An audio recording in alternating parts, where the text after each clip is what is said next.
Analysis, analysis, analysis. I hate analysis, but students don't. Student को तो ज्यादा analysis करना है और ज्यादा पता लगाना है कि गेट 2023 एग्जाम में क्या चीजें पूछी जाने वाली है। तो याद रखना एक चीज, मोर एनालिसिस लीड्स टू पैरालिसिस। और ये कोई नई बात नहीं है, आपका एक्सपीरियंस भी यही कहता है। जितना ज्यादा आपने ओवरथिंक किया है, जितना ज्यादा आपने अजम्पशंस किए हैं, उतने ही ज्यादा आपके रिलेशनशिप्स बिगड़े हैं। कमेंट करके बताना सही बात है या गलत बात है। So remember, expect the unexpected from IIT Kanpur GATE 2023। तो आप निराश नहीं रहोगे। हाँ, कुछ फंडामेंटल लॉज हमेशा रहते हैं, that is universal for all the exam. तो इस एग्जाम के लिए भी आपको समझना है कि कोई फर्क नहीं है MSQ, MCQ, NAT gate questions में। फर्क इतना ही है कि आपके कंसेप्ट क्लियर है या आपके कंसेप्ट क्लियर नहीं है।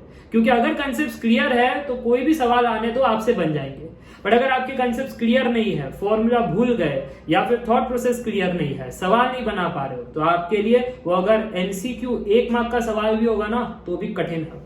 तो कभी मत कहना कि NAT कठिन है या MSQ बहुत कठिन है। एक लॉजिक में देना चाहता हूं, अगर आप टेस्ट सीरीज अभी इस दौर में कुछ स्टूडेंट्स अटेम्प्ट कर रहे हैं, बाकी मैंने आपको कहा है कि दिसंबर के महीने में, नवंबर के महीने में ट्राई करना, बट जो पहली सिलेबस खत्म कर गए हैं उनको बता रहा हूं दैट राउंड लॉजिक को फॉलो करो। राउंड 1 में ऐसे सवाल बनाओ जो 1 मिनट के अंदर आपसे बन जाए, आपको जो इजी लगे और 1 मिनट के अंदर बन जाए, उनको सबसे पहले बनाओ।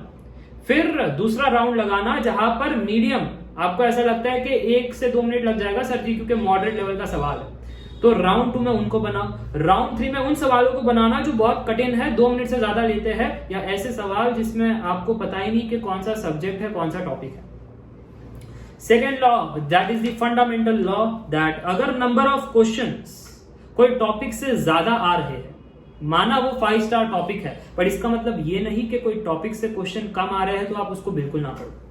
क्योंकि कई बार ऐसा होता है जो क्वेश्चंस जिसमें, जैसे अगर प्रीवियस ईयर्स में मैथमेटिक्स की बात करूं, डायगोनलाइजेशन कॉन्सेप्ट बहुत कम सवाल आए हैं, बट अगर कम सवाल है तो इंपॉर्टेंट नहीं है, ये कहना गलत बात है। कुछ टीचर आपको कहेंगे उसमें से 1 सवाल ही आया है, 3 सवाल ही आए हैं इतने सालों में से, वो इंपॉर्टेंट नहीं है, बट फिर एग्जाम में वही सवाल प्रकट हो जाते हैं, और ये आपका अगेन एक्सपीरियंस है BBTech का। कमेंट करके बताना, सर हमारे मैडम ने कहा था ये तो इंपॉर्टेंट है ही नहीं, वही एग्जाम पेपर में आ जाता है। सर ये ना प्रीवियस ईयर में लिखा ही नहीं गया था, इस क्वेश्चन के ऊपर है ना वो ब्रैकेट में आता है 2021, 2020 पेपर में पूछा गया, सर वो तो लिखा ही नहीं था उसमें, तो हमने पढ़ा नहीं, और पढ़ा नहीं वही सवाल आ गया। अगर आपके साथ ऐसा हुआ है, सो प्लीज रिमेंबर दैट अगर गेट एग्जाम में एक बार भी कोई टॉपिक से सवाल आया है, वो टॉपिक को थरोली आपको करना है, छोड़ना नहीं है। और फाइनली तीसरा पॉइंट जिसके साथ ये वीडियो एंड करना चाहूंगा, कम समय में अगर ज्यादा सिलेबस खत्म करना है संभव है, बट लॉजिक रहेगा फर्स्ट प्रिंसिपल। सर ये सुना लग रहा है, इलॉन मस्क ने बताया था फर्स्ट प्रिंसिपल। हाँ, कंसेप्ट थ्रू क्वेश्चन आप फॉलो करो, बट जब कंसेप्ट थ्रू क्वेश्चन करोगे कि क्वेश्चन है मैट्रिक्स का, पूछ रहे हैं can you find the eigen values. अब अगर आपको कुछ भी आइडिया नहीं है तो आपका पहला सवाल व्हाट इज आइगन वैल्यू, पहले पढ़ो आइगन वैल्यू क्या होता है। स्पेशल वेक्टर है जो a into X is equal to lambda X equation satisfy करता है, ऐसा वेक्टर है जो स्केल होता है अपने ही लेन में, बहुत ही यूनिक वेक्टर है ये। हाँ? तो x अगर यूनिक वेक्टर है, आइगन वेक्टर, तो उसके रिस्पेक्ट का जो स्केलिंग फैक्टर है दैट इज आइगन वैल्यू। ये फर्स्ट प्रिंसिपल है कि what is an eigen value, पहले उसको पहचानो। फिर आइगन वैल्यू को सॉल्व कैसे करना है, क्या फॉर्मूला है उसको देखो।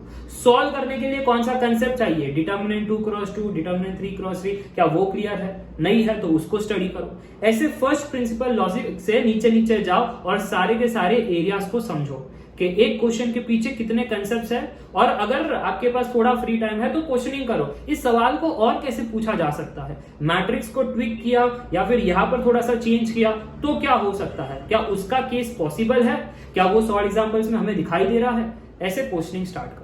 तो फर्स्ट प्रिंसिपल यूज करोगे तो कम समय में ज्यादा सब्जेक्ट्स खत्म कर पाओगे, ज्यादा पढ़ाई कर पाओगे, और यही कुछ बातें आपको याद रखनी है। और ज्यादा ओवरथिंक मत करो, बस अपने प्रिपरेशन पर फोकस करो, कम सोचो ज्यादा काम करो, क्योंकि ज्यादा काम ज्यादा प्रोबेबिलिटी, यही मैं चाहता हूं कि जो मेरे साथ जुड़े हैं उनकी प्रोबेबिलिटी बढ़ जाए इस एग्जाम को अच्छे से क्रैक करने की। इसी के साथ मिलते हैं नेक्स्ट वीडियो में, till then take care, bye bye for now, see या।